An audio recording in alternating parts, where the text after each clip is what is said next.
Season 7 അങ്ങനെ voting ഇപ്പോൾ ഉച്ച ആയപ്പോഴത്തേക്കും തകിടം മറിയുന്ന കണക്ക് കാര്യങ്ങൾ മാറിയിരിക്കുകയാണ്. എന്തും സംഭവിക്കുന്ന ഘട്ടത്തിലേക്ക് തന്നെയാണ് വോട്ടിംഗ് ഇപ്പോൾ മാറിയിരിക്കുന്നത്. ഉച്ചവരെയുള്ള അപ്ഡേറ്റ് എന്താണ്, വോട്ടിംഗ് ട്രെൻഡ് എന്താണ് നമുക്ക് നോക്കാം. അതിന് മുന്നേ ആയിട്ട് നിങ്ങൾ ഈ ചാനൽ ഇതുവരെ സബ്സ്ക്രൈബ് ചെയ്തിട്ടില്ല എന്നുണ്ടെങ്കിൽ പെട്ടെന്ന് തന്നെ സബ്സ്ക്രൈബ് ചെയ്തോളൂ. അതോടൊപ്പം തന്നെ ലൈക്ക് അടിക്കാനും മറക്കണ്ട. നിലവിൽ ഒന്നാം സ്ഥാനത്ത് നിൽക്കുന്നത് അനുമോളാണ്. അനുമോൾ ഇതുവരെ നേടിയിരിക്കുന്ന വോട്ടുകൾ 8348 വോട്ടുകളാണ്.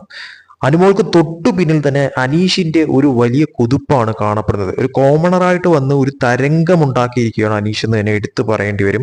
8136 വോട്ടുകളുമായിട്ട് കടുത്ത പോരാട്ടമാണ് അനീഷ് കാഴ്ചവെക്കുന്നത്. മൂന്നാം സ്ഥാനത്ത് ഇപ്പോൾ ആദിലയാണ് നിൽക്കുന്നത്, 7116 വോട്ടുകൾ. നാലാം സ്ഥാനത്ത് ഇപ്പോൾ നിൽക്കുന്നത് അക്ബറാണ്, 6768 വോട്ടുകൾ. അഞ്ചാം സ്ഥാനത്ത് ഇപ്പോൾ ആര്യനാണ് നിൽക്കുന്നത്, 6458 വോട്ടുകൾ. ആറാം സ്ഥാനത്ത് ഇപ്പോൾ ബിന്നിയാണ് നിൽക്കുന്നത്, 6128 വോട്ടുകൾ. ഏഴാം സ്ഥാനത്ത് ഇപ്പോൾ നെവിനാണ് നിൽക്കുന്നത്, 5948 വോട്ടുകൾ. എട്ടാം സ്ഥാനത്ത് ഇപ്പോൾ റണ ഫാത്തിമ പിന്തള്ളപ്പെട്ടിരിക്കുന്നു. റണ നേടിയ വോട്ടുകൾ 5676 വോട്ടുകളാണ് റണ നേടിയിരിക്കുന്നത്.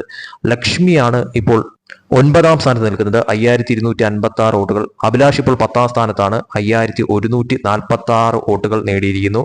അതോടൊപ്പം തന്നെ മസ്താനിയാണ് ഇപ്പോൾ 11ാം സ്ഥാനത്ത് നിൽക്കുന്നത്, 4549 വോട്ടുകൾ നേടി.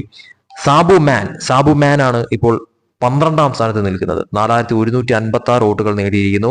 ഏറ്റവും ലാസ്റ്റ് ഇപ്പോഴും 13ാം സ്ഥാനത്ത് ഡേഞ്ചർ സോണിൽ നിൽക്കുന്ന വ്യക്തി എന്ന് പറയുന്നത് പ്രവീൺ തന്നെയാണ്. മാറ്റം സംഭവിച്ചിട്ടില്ല. 3949 വോട്ടുകളാണ് പ്രവീൺ ഇതുവരെ സ്വന്തമാക്കിയിരിക്കുന്നത്. തീർച്ചയായിട്ടും ഈ സ്ഥാനങ്ങൾ മാറി മറിയും എന്ന കാര്യത്തിൽ സംശയമില്ല. കാരണം വരും മണിക്കൂറുകളിൽ ഇങ്ങനെയാണ് വോട്ടിന്റെ ഒരു ട്രെൻഡിങ് പോക്കെങ്കിൽ തീർച്ചയായിട്ടും പല സ്ഥാനങ്ങളും തകിടം മറിയും എന്ന കാര്യത്തിൽ സംശയമില്ല. അതുകൊണ്ട് തന്നെ കൃത്യമായിട്ടുള്ള വോട്ടിംഗ് അപ്ഡേറ്റ് അറിയാനായിട്ട് നിങ്ങൾ ഈ ചാനൽ മറക്കാതെ സബ്സ്ക്രൈബ് ചെയ്യുക, ലൈക്ക് അടിക്കാൻ മറക്കണ്ട.